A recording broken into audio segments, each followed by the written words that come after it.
this Phil Wang, the godfather of Asian, one of the godfathers of Asian. Who started that? Who started that? I'm gonna just say it because you've just been around so long.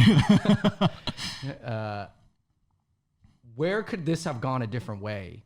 Where you're not doing Asian material with Asian people in LA and San Diego, obviously with 2 other Asian guys. Yeah. Like, where could it, like, if you just maybe weren't as studious, literally, is that it? Like, if you just weren't trying to get into the best college possible, you could have been like Phil Wang with the bros and like Theta Chi. Oh, yeah. Is there a point where it could have turned into that? I'm just curious. Because obviously we see you as like, I'm like, oh, Phil, you're like way more Asian than we are. Like, for sure. I think it would have had to happen pretty early on but then again, like my parents are, they're immigrants, they came over. So when, the people we were just around were always Asian, and like our family members, we would have to drive down to the South Bay Fremont to go grocery shopping. So, so like I was already just around that culture. So I feel like the only way it could have diverged is if like, maybe someone made me feel like being Asian was a bad thing, and I just was never, thankfully, around. What if you that. dated like a super hot white girl in like freshman year? So do you the think thing that is, would have got you into that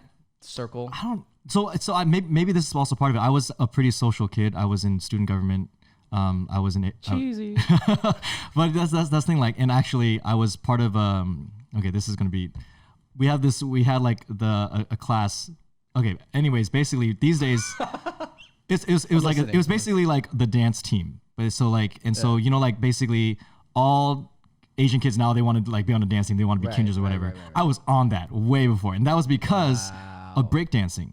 So there's a lot of, I think, ASEAN identity or whatever that era was, because there's no Asian American culture yet, because we're only 1.5 generations in really.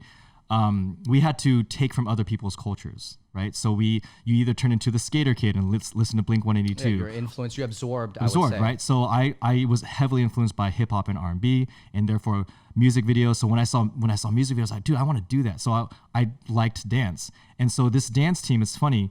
Me and my friends joined it because we liked DDR and music videos, breakdancing. Well, you had a clearly Asian interest. I mean, you're.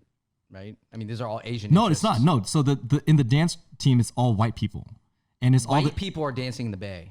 Yeah. Well, okay. So this is choreo. No. Dance. So this is like, I mean, I guess it was a class. So basically, the Bay is more of a melting pot. But the point of the class, just like drama, is like drama puts on a production at the end, right? Yes. So the point of this class was to put on a production of various dance routines, right? So various styles.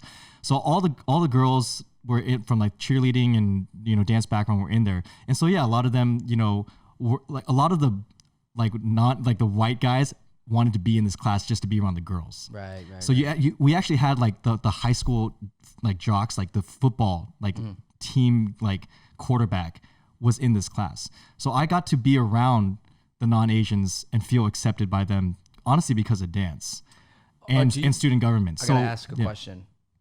Do you think it mattered that you were probably taller than average?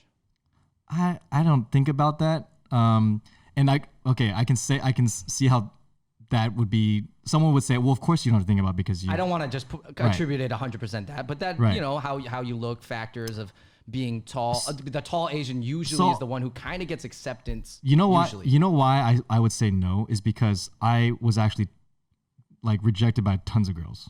Like I never felt that my height or the way I actually thought like I was skinny and scrawny, lanky, and I couldn't get a girl to like me until like senior year of high school. So all the girls that I didn't like me back, and these were like Asian girls too.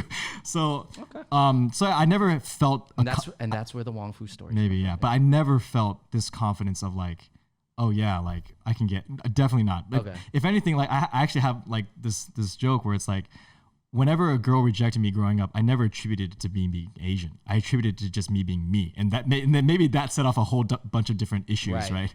But yeah, ultimately, I felt like I was being myself, and yeah. Cool. I want to see, that's an interesting part of your background. Obviously, we wouldn't talk about it. Yeah. But so because of that, I went to UCSD. Yeah.